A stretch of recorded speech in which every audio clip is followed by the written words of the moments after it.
Como é que foi a sua história? Bom, em primeiro lugar, você falou uma coisa que me chamou a atenção. As pessoas, não todas, mas algumas, acreditam que de alguma forma eu mereci. E eu sempre faço questão de enfatizar que aquilo que mais me impressiona na minha história é que eu nunca mereci. E eu acredito que o que Deus fez por mim foi, na verdade, uma lição de misericórdia. Porque o amor de Deus, a maior expressão do amor de Deus, é de fato alcançar aqueles que não merecem. Por isso Deus é tão incrível, tão especial e tão maravilhoso, porque a misericórdia é colocar o coração na miséria do outro. Milagres acontecem todos os dias, mas muitas vezes as pessoas deixam eles passarem e não percebem que estão sendo alvo da misericórdia de Deus e podiam se tornar mais gratas a partir de então, se permitirem se transformar como pessoa, como eu me permiti. Mas eu queria que você desse uma reflexão para hoje em dia, porque eu acho que as pessoas utilizam muito erradamente, muito equivocadamente o tempo.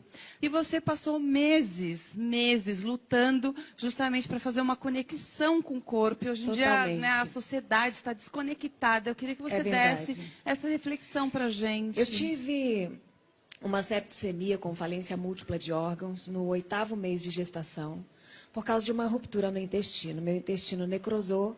E eu fui para a maternidade achando que estava em trabalho de parto, porque eu estava com muita dor abdominal.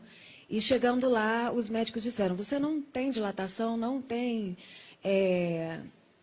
você não está com contrações, você está tendo alguma outra coisa. E imediatamente eu comecei a vomitar um líquido escuro com placas de sangue. E fiquei assustada, porque minha gestação foi perfeita. Mas eu não me lembrava que na noite anterior eu tinha escrito uma carta para Deus. E nessa carta eu chorei e falei assim no final da carta: o Senhor conhece o meu coração, então não olha para os meus fracassos, olhe para a minha intenção e faça o que for preciso. Mas me leva de volta para o centro da tua vontade. Eu dormi chorando e acordei passando mal. Quando eu cheguei na maternidade, que eu não estava em trabalho de parto, 4 dias de vômito, eles abriram meu abdômen, querendo tirar o bebê para tentar salvar o bebê, mas eu broncoaspirei aquele vômito que já era líquido fecal, contaminou os pulmões, eu não vi o bebê nascer. Por um milagre, ele nasceu perfeito. Eu entrei em coma com uma sepse, uma infecção generalizada, sou eu. Você ali? É.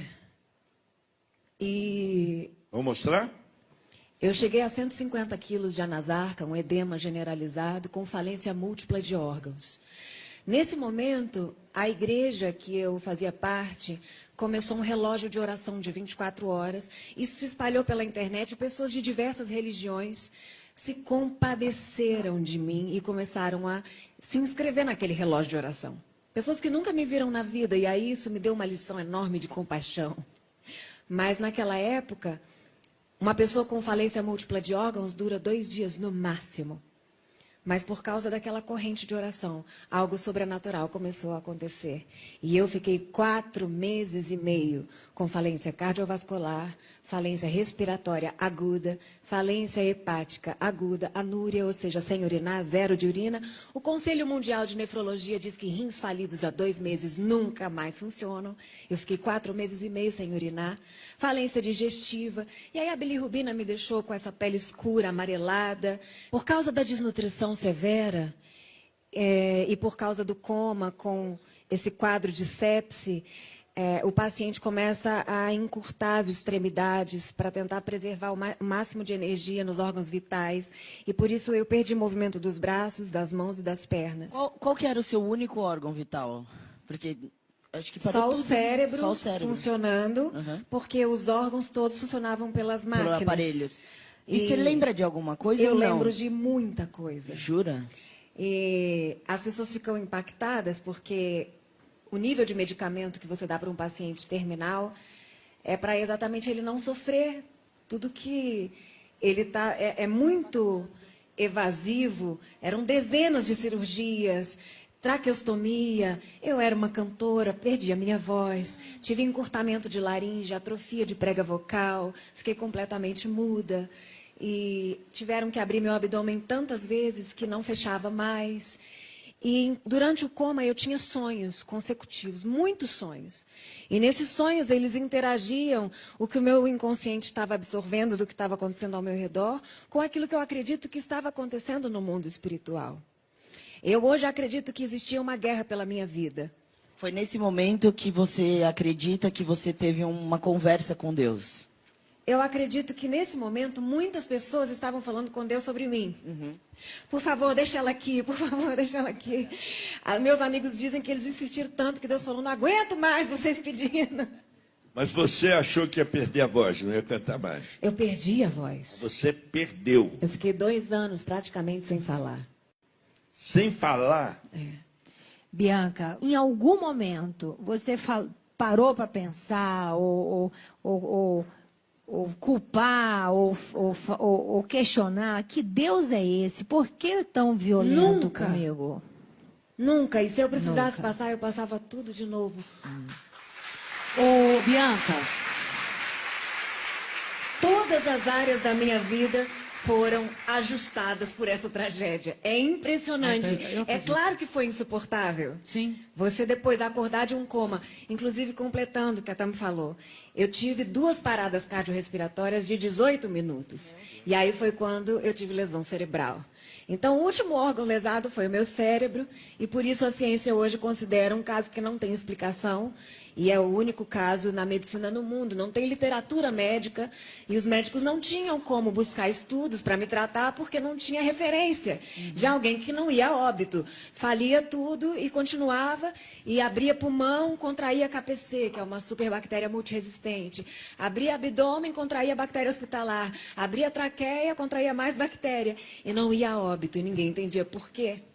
Então, E Deixa eu só- a posição dos médicos, assim, com a sua família nesse momento, porque chega um momento que acho que eles falam, vamos desligar os aparelhos, né? com certeza. Em algum momento eles cogitaram isso com a sua Vários família? momentos. E quem que se E é falou, isso não, que eu eu que- confio nesse Deus.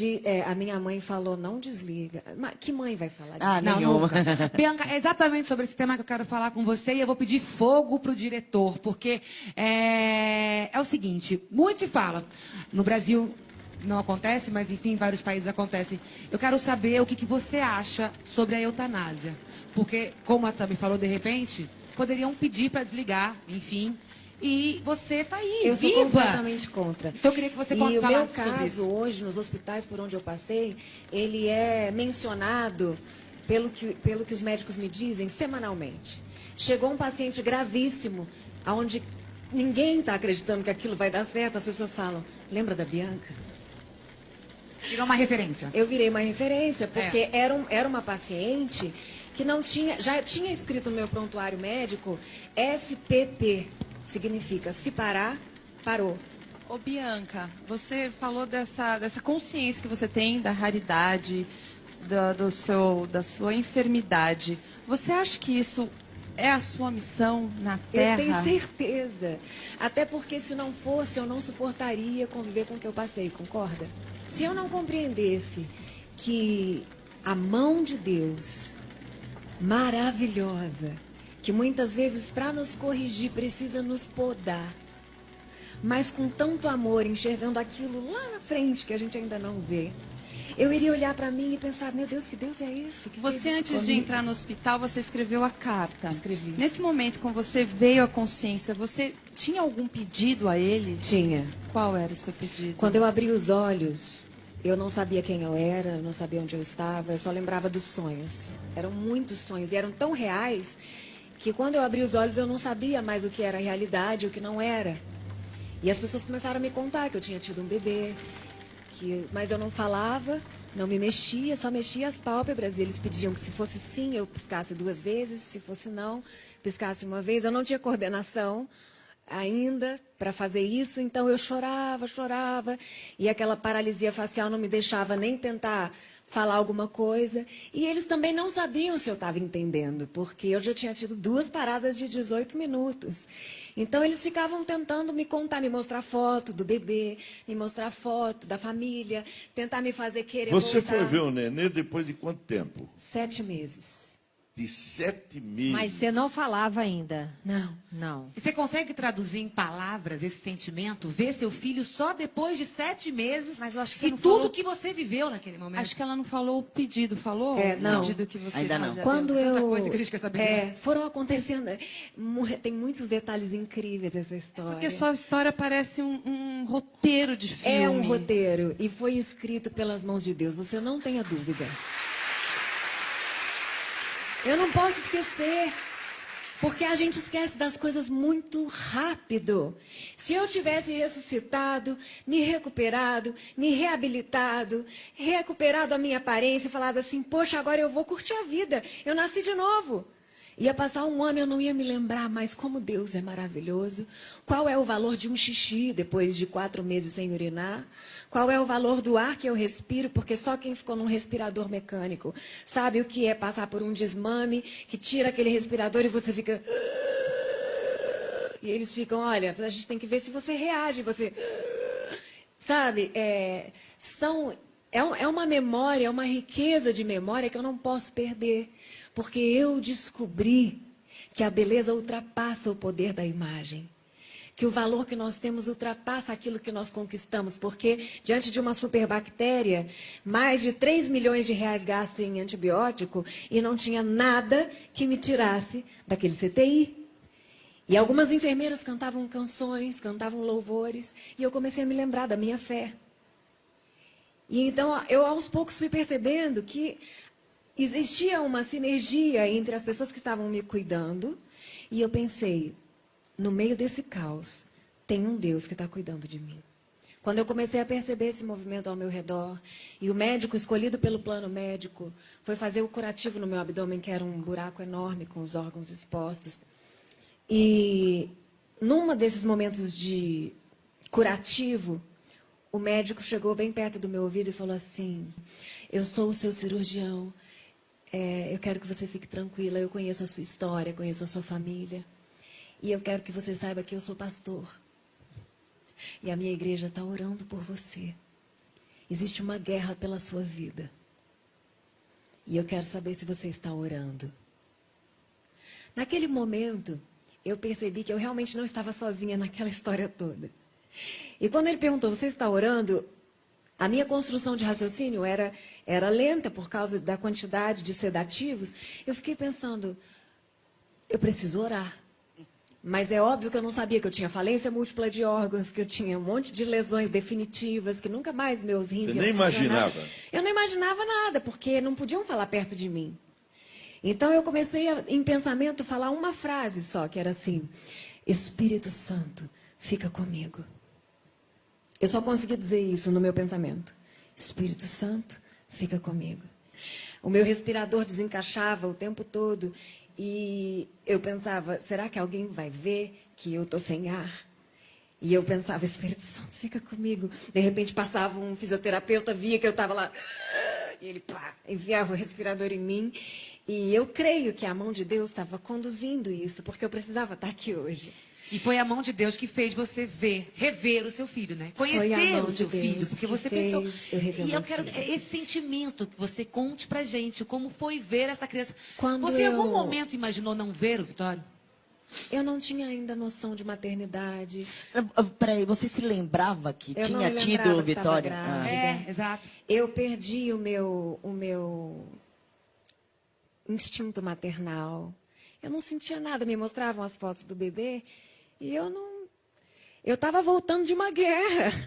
E você ficou quanto tempo? Você ficou quanto tempo? Eu fiquei 2 meses e meio em coma, tendo sonhos consecutivos, e depois mais 2 meses e meio lúcida, sem me mexer e sem falar.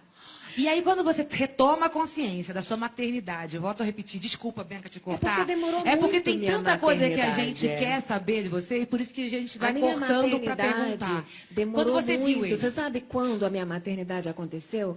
Anos depois de eu conhecer ele.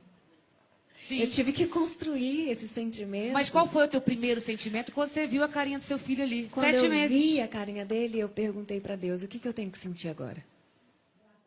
Que coisa, hein, Bianca? Eu nem acredito que eu estou diante de você. Você morreu e voltou. Morri e voltei. Caramba. Eu não sei se você lembra que a minha voz era fininha. Eu fiquei com essa voz grave. Agora você pode... Sedutora. agora Eu pode acredito- até imitar o Nelson espero Gonçalves, que eu consiga né? seduzir o meu marido. Eu É acredito todos se eu... nós, Vamos lá, Bianca, quem é que não só o estava seu fazendo marido. pergunta? Você Era seduz você, a todos você? nós. Eu só acredito que hoje a gente esteja aqui porque a gente tinha que estar e escutar a história Amém. da Bianca. Eu também Amém. acredito muito nisso que você falou, é verdade. Inclusive me perguntaram isso essa semana. Você acha que você pode ter tido alucinações? Claro que eu acho. Porém, quando você avalia a história no contexto geral e em tudo que aconteceu posteriormente a essas visões, você avalia o nível de coerência entre o que você viu e o que aconteceu e você percebe que existe uma porcentagem de realidade. Realmente existia uma guerra espiritual pela minha vida, porque existe tanta coisa envolvida na missão que hoje eu estou realizando que a gente não faz ideia. Então, são milhares de vidas que hoje são transformadas porque elas descobriram que Deus existe, que Ele está acima da religião e que Ele quer recuperar o irrecuperável. Bianca, a gente falou como tudo aconteceu na tua vida, né? Agora eu quero saber como é que você sai dessa. Bom, O que aconteceu? no dia em que me perguntaram assim, como é que teu pulmão está voltando a funcionar, que a gente não sabe? E as pessoas orando. E hoje já é cientificamente provado o poder da oração. Então, ninguém entendia. Meu pulmão, depois de 4 meses parado, começou a voltar a funcionar. E os médicos, eles são tão frios que a gente perguntava qual a chance de eu me recuperar. Eles diziam, praticamente nenhuma. Meu cabelo vai crescer de novo? Não sei. Meu dente vai cair? Não sei. Quantidade de antibiótico que você tomou? É Não sei. provável. É provável que caia. Então você fica num estado que você fala assim, tá, e? E quando eu perguntei para Deus o que sobrou de mim, eu tive a maior surpresa da minha vida. Eu estava no CTI semi-intensivo, de madrugada, e eu fechei os olhos e pela primeira vez eu tive uma visão. E eu comecei a enxergar oceanos, continentes, países, pequenas tribos, e uma voz como um trovão disse, eu te restaurarei por completo. E eu te levarei em toda a terra para que você diga quem eu sou e o que eu fiz em você. No dia seguinte, aquele médico ateu entrou no meu quarto, bateu na mesa e falou, milagre tem limite. Eu vou colocar um catéter no seu pescoço, você vai para casa e você vai fazer hemodiálise para o resto da vida. As enfermeiras foram trocar minha fralda, tinha 4 litros de urina. Às vezes, assim, se contarem uma coisa dessa, talvez não acredite, não. Olha aqui, está aqui a presença, a prova, linda, maravilhosa. Viu o filho só depois de 7 meses, lindo, um garoto maravilhoso. Nos meus documentários, eu fiz questão de ter relato dos médicos, ter todos os laudos, porque é claro que existem pessoas que acham que a gente está exagerando, porque é tão impossível, mas é tudo comprovado. E quando eu entendi que a minha missão era levar essa mensagem, eu, como uma pessoa muito racional, eu precisei ser convencida de que realmente Deus tinha me ressuscitado antes de entender que essa era a minha missão. Então, para as pessoas que tiverem curiosidade... Eu quero falar agora sobre, eu gostaria que elas perguntassem sobre hoje, sua vida. Está cantando? Vai lá você agora. Não, eu pesquisando, eu vi que parece que o Neymar acompanhou sua história e viu a sua história e ele saiu de uma depressão inspirado em você.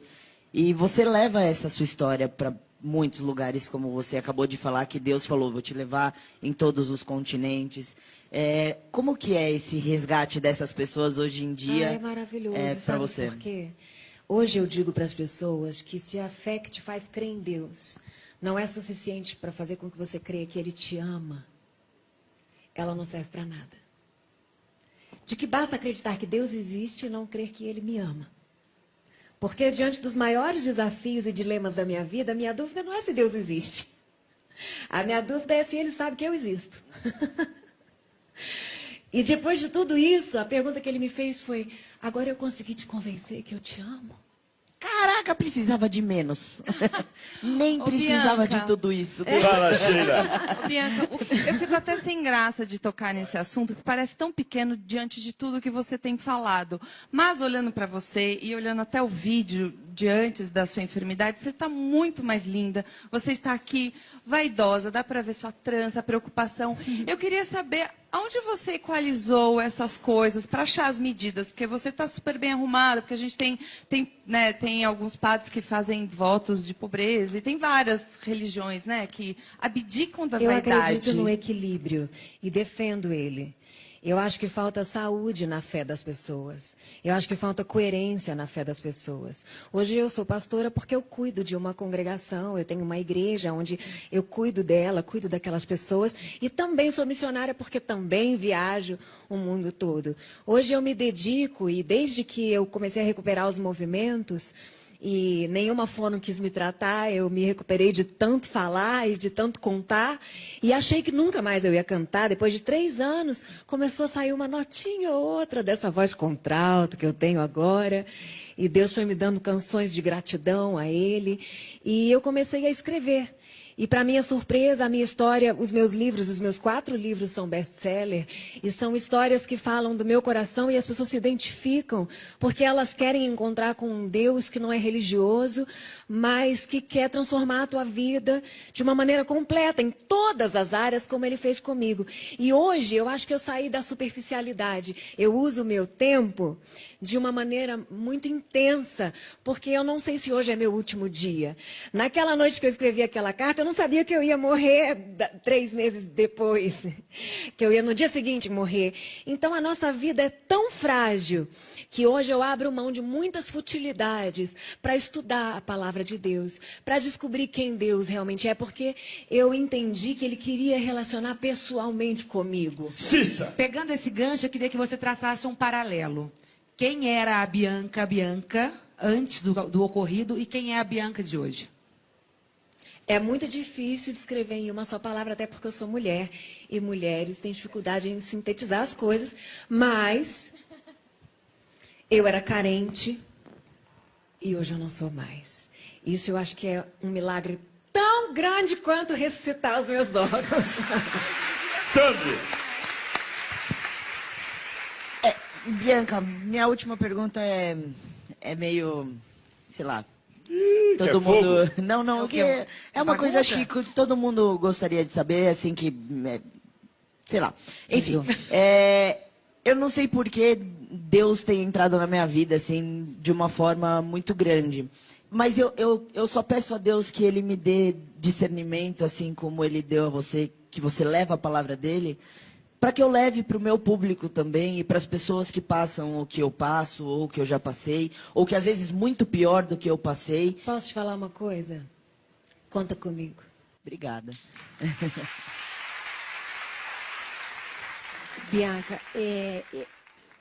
eu tenho eu tenho um achismo, que eu acho que você tem propriedade para falar disso, muito mais que eu ou que muita gente que não passou pelo que você passou. Eu acredito que a gente tenha que fazer bom uso do livre-arbítrio, mas que a vida da gente não, de longe, não está no nosso controle. Faz sentido esse pensamento? Que uma energia, que seja Deus, que seja... Eu não sei qual o nome, então. Para cada um de nós. Mas que não está E eu no nosso acredito que controle. nada do que aconteceu com a gente ou que a gente tenha feito pode alterar esse plano original. Mas as circunstâncias tentam nos afastar da essência de Deus. E a gente vai perdendo a nossa identidade. E quando a gente decide acreditar que Ele existe e que Ele está disposto a aceitar a gente e relacionar com a gente do jeito que a gente está, a gente vai voltando para esse propósito original. E na medida em que você se aproxima dele, a tua satisfação de vida aumenta. Por isso hoje eu me sinto plena e eu me dedico à minha igreja, além da minha igreja local hoje, a minha igreja hoje é a internet. Eu cuido das pessoas ali do Facebook. Eu nunca tive engajamento financeiro. Eu comecei a postar os meus textos saindo do hospital. Hoje tem mais de 30 milhões de pessoas que acordam comigo ouvindo. Bom dia, vamos orar a palavra? E eu quero que essas pessoas tenham a alegria completa que hoje eu recebi, simplesmente por estar viva. Eu respiro e eu penso, uau, não tem nada no meu pescoço me forçando a respirar. Deus me deu o ar de volta. Então eu tenho que agradecer.